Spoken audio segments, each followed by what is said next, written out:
पुष्पाहारी अगले क्षेत्रीय का अध्यक्ष रामचंद्र पांडे जी, पूर्व अध्यक्ष राजी राय जी, पूर्व अध्यक्ष विजेंद्र राय जी, पूर्व अध्यक्ष राजीशरण राघवन सिंह, पूर्व विधायक श्रीमती सुनीता विधायक हल्का राय जी, पूर्व विधायक सरिता अग्रवाल जी, नगर पालिका निवर्तमान अध्यक्ष, दो लोग जो है मंच पर रहेंगे।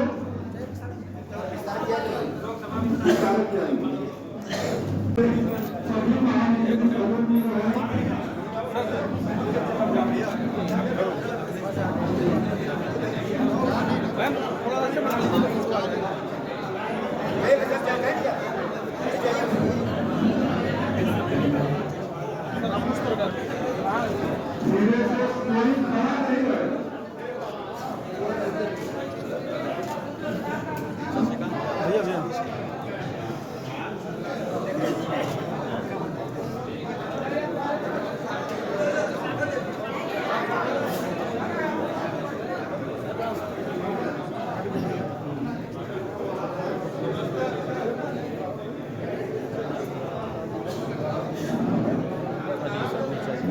आवास नहीं दिया जाता, बुनियादी सुविधाएं भी, उनको शौचालय भी मिलता, उनको बिजली का कनेक्शन, उनको गैस का कनेक्शन, उनको पानी का कनेक्शन, 5 लाख तक का इलाज कराने का आयुष्मान भारत का कार्ड गरीब कल्याण के लिए समर्पित सरकार है।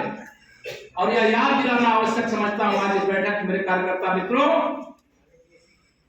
जब कांग्रेस की सरकार थी, सपा बसपा के समर्थन से सरकारें चला करती थी देश की, और इसमें कई हमारे वरिष्ठ नेता लोग बैठे, याद है कि नहीं? जब राजीव गांधी जी प्रधानमंत्री होते थे, वो कहते थे, दिल्ली की संसद में खड़े होकर के कहते थे बड़े गर्व से कि हम दिल्ली से 1 रुपया अगर भेजते हैं किसी लाभार्थी को, किसी गरीब कल्याण की, किसान कल्याण की, श्रमिक कल्याण की योजना का, तो वहां पहुंचते पहुंचते पहुंचते केवल 15 पैसा पहुंचता है। किसी को याद है कि नहीं याद है?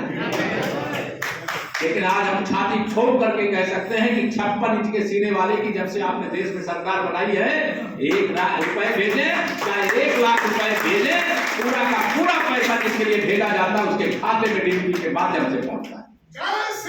कौन भ्रष्टाचारी है? जो भ्रष्टाचार करते थे उनको भ्रष्टाचार करने को नहीं मिला है, इसे सब परेशान है। और मैं आप सबको विश्वास दिलाना चाहता हूं कि 2024 के लोकसभा चुनाव में उत्तर प्रदेश में 80 लोकसभा सीटें हैं, और मुझे तो कोई संशय नहीं लगता है कि 80 में से 80 लोकसभा सीट भारतीय जनता पार्टी गठबंधन के खाते में। और देश में हम लोग 272 प्लस पिछली बार लगा रहे थे नारा ना, जब 2014 का चुनाव था, याद है आप लोगों को? तो जनता का आशीर्वाद तो 272 प्लस के लिए मिल गया। और 2019 में नारा लग रहा था, जब सपा बसपा का गठबंधन हो गया था, तब भी कि आपकी बात 300 पार, तो 300 पार हो गया कि नहीं हो गया?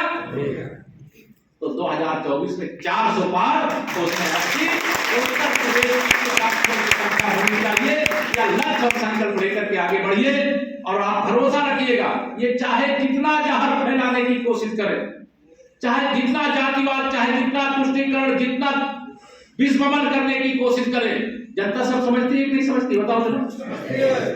इनके रोज रोज के बयान, टीवी के डिबेट, अखबारों के समाचार का असर जनता पे इनके खिलाफ हो रहा है, किसके समर्थन में हो रहा है?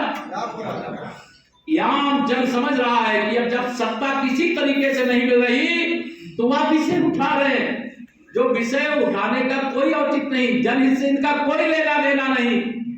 इनका लेना देना केवल गुंडों से है, अपराधियों से है, माफियाओं से है। प्रधानमंत्री योजना हो, एक बटन दिल्ली से दबती है और लाभार्थी के खाते में, चाहे प्रधानमंत्री आवास हो, चाहे अन्य तमाम योजनाएं हैं, उसका पैसा लोग खाते में पहुंच रहा है। लेकिन जो भ्रष्टाचार की जन्मदाता कांग्रेस पार्टी है, उसके पूर्व अध्यक्ष श्री राहुल गांधी जी कल संसद में संसदीय मर्यादा के विरुद्ध आचरण करते हुए ऐसा भाषण दे रहे थे, लगता है कि ईमानदारी की कोख से उनका जन्म हुआ, जबकि भ्रष्टाचार के अलावा कांग्रेस का कोई दूसरा इतिहास ही नहीं है।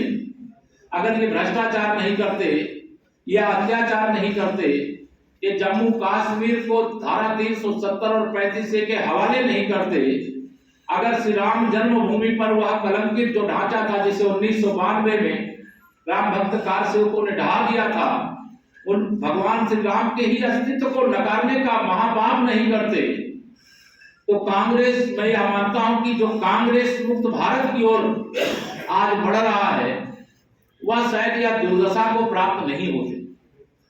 यह सत्ता के बिना अगर देश में मैं कहूं कांग्रेस तो उत्तर प्रदेश में समाजवादी पार्टी बेचैन है। पानी के बिना जैसे मछली तड़पती है वैसे ही ये सत्ता के बिना तड़प रहे। समाजवादी पार्टी तो गुंडागर्दी का पर्याय है।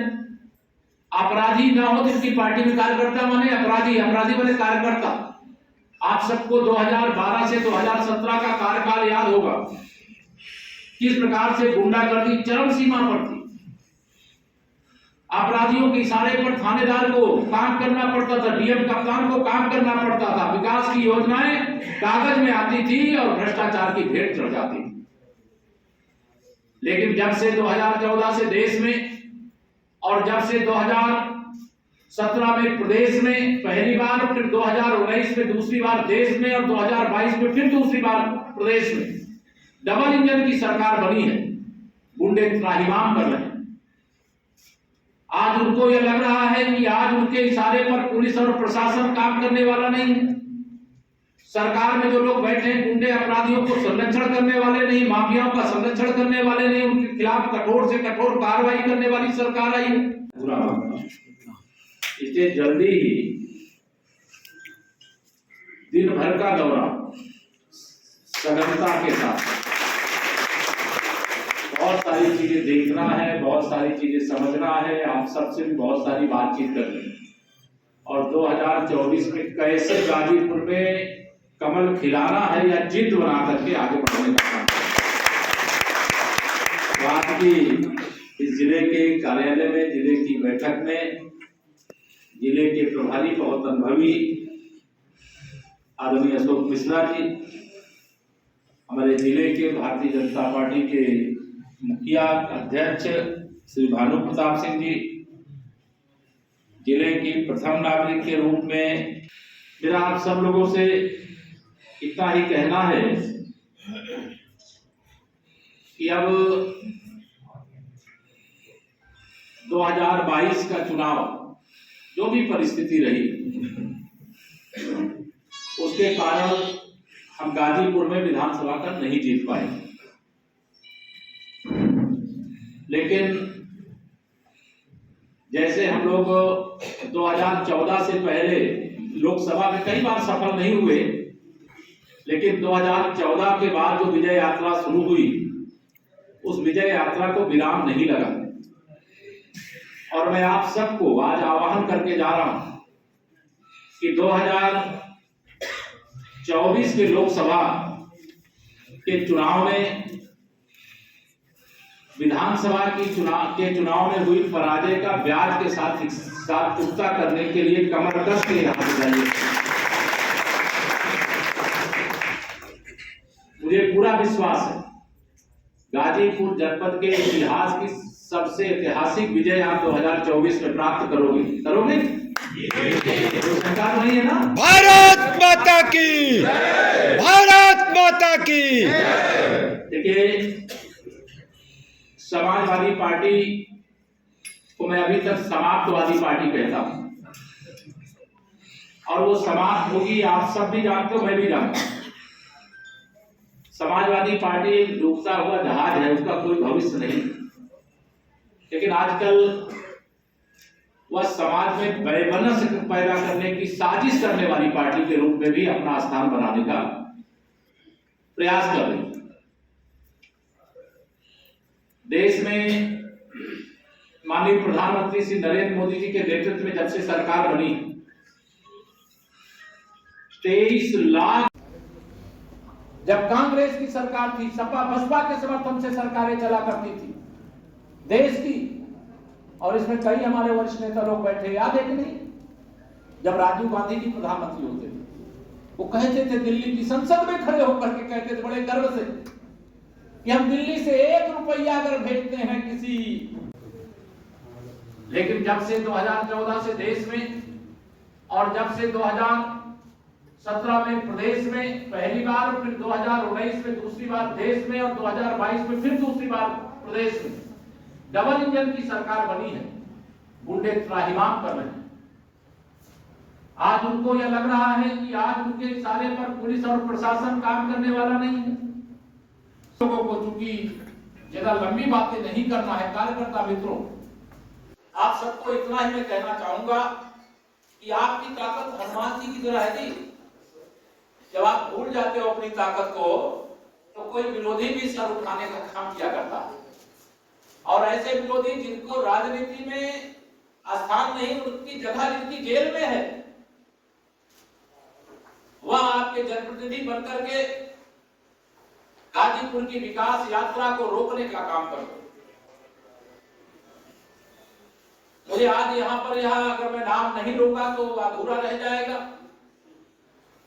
जम्मू कश्मीर के उपराज्यपाल आदरणीय मनोज सिन्हा जी ने, मैं अभी चर्चा कर रहा था गाड़ी में बैठे बैठे, शायद गाजीपुर के इतिहास में जब तक का मुझे ध्यान है, जितना विकास 2014 से 2019 के बीच में हुआ है, ऐसा विकास गाजीपुर में इसके पहले हुआ था क्या? लेकिन भारत सरकार की योजनाएं और जनपद के ही नहीं, मुझे ये कहने में गर्व नहीं कि जब सपा बसपा की या कांग्रेस की सरकार होती है तो उनके लिए जिले चुने जाते हैं। कांग्रेस की केंद्र में सरकार होती थी तो रायबरेली और अमेठी के अलावा कहीं नहीं देखते थे, और समाजवादी पार्टी की सरकार होती थी तो इटावा, मैनपुर, या 2-3 जिले मिलाकर के उसके अलावा कोई कुछ उन्हें दिखाई नहीं देता था। लेकिन मैं गर्वपूर्वक कह सकता हूं कि हमारे मुख्यमंत्री आदरणीय योगी जी की अगुवाई में उत्तर प्रदेश में जब से हमारी सरकार बनी है, सभी 75 जिलों का बिना भेदभाव के विकास हो रहा है। गरीब कल्याण की योजनाएं गरीब तक बिना किसी बाधा के पहुंचाने का काम हो रहा है। 2017 से पहले अगर मैं याद दिलाऊं, बिजली कितने घंटे आती थी तो आप भूल गए होंगे कि नहीं, 2 घंटे, 4 घंटे, 6 घंटे बिजली मिलना मुश्किल होता था। भूल गए कि याद है? और यह याद दिलाना है जनता को भी। पहले अगर ट्रांसफार्मर चल जाए, बिना पैसे दिए ट्रांसफार्मर लग सकता था क्या? पिछले 3 साल से प्रधानमंत्री गरीब कल्याण अन्न योजना का राशन कोई गरीब भूखा न रहे, इसके लिए लगातार वितरण हो रहा है कि नहीं हो रहा है? शायद मैं उत्तर प्रदेश में ग्रामीण क्षेत्र में ही लगभग 36 लाख घर देने का काम हो चुका है, और लगभग 24 लाख प्रधानमंत्री आवास योजना का नगरीय क्षेत्र में आवास उपलब्ध कराने का काम, 60 लाख के लगभग आवास प्रदान करने का आवास नहीं दिया जाता। बुनियादी सुविधाएं भी, उनको शौचालय भी मिलता, उनको बिजली का कनेक्शन, उनको 370 और 35 के हवाले नहीं करते। अगर श्री राम जन्मभूमि पर वह कलंकित जो ढांचा था जिसे 1992 में राम भक्त कार सेवकों ने ढहा दिया था, उन भगवान श्री राम के ही अस्तित्व को नकारने का महापाप नहीं करते, तो कांग्रेस, मैं यह मानता हूं कि जो कांग्रेस मुक्त भारत की ओर आज बढ़ रहा है, वह शायद यह दुर्दशा को प्राप्त नहीं होते। यह सत्ता के बिना अगर देश में मैं कहूं कांग्रेस तो, और उत्तर प्रदेश में समाजवादी पार्टी बेचैन है। पानी के बिना जैसे मछली तड़पती है, वैसे ही ये सत्ता के बिना तड़प रहे। समाजवादी पार्टी तो गुंडागर्दी का पर्याय है। अपराधी ना हो जिसकी पार्टी में कार्यकर्ता बने अपराधी, अपराधी बने कार्यकर्ता। श्री राहुल गांधी जी कल संसद में संसदीय मर्यादा के विरुद्ध आचरण करते हुए ऐसा भाषण दे रहे थे, लगता है कि ईमानदारी की कोख से उनका जन्म हुआ। मैं आप सब लोगों को, चूंकि ज्यादा लंबी बातें नहीं करना है, कार्यकर्ता मित्रों, आप सबको इतना ही मैं कहना चाहूंगा कि आपकी ताकत हनुमान जी की तरह है जी। जब आप भूल जाते हो अपनी ताकत को, तो कोई विरोधी भी सर उठाने का काम किया करता है, और ऐसे विरोधी जिनको राजनीति में स्थान नहीं, उनकी जगह जिनकी जेल में है, वह आपके जनप्रतिनिधि बनकर के गाजीपुर की विकास यात्रा को रोकने का काम कर रहे। मुझे आज यहां पर अगर मैं नाम नहीं लूंगा तो अधूरा रह जाएगा। जम्मू कश्मीर के उपराज्यपाल आदरणीय मनोज सिन्हा जी ने, मैं अभी चर्चा कर रहा था गाड़ी में बैठे बैठे, शायद गाजीपुर के इतिहास में जब तक का मुझे ध्यान है, जितना विकास 2014 से 2019 के बीच में हुआ है, ऐसा विकास गाजीपुर का इसके पहले हुआ था।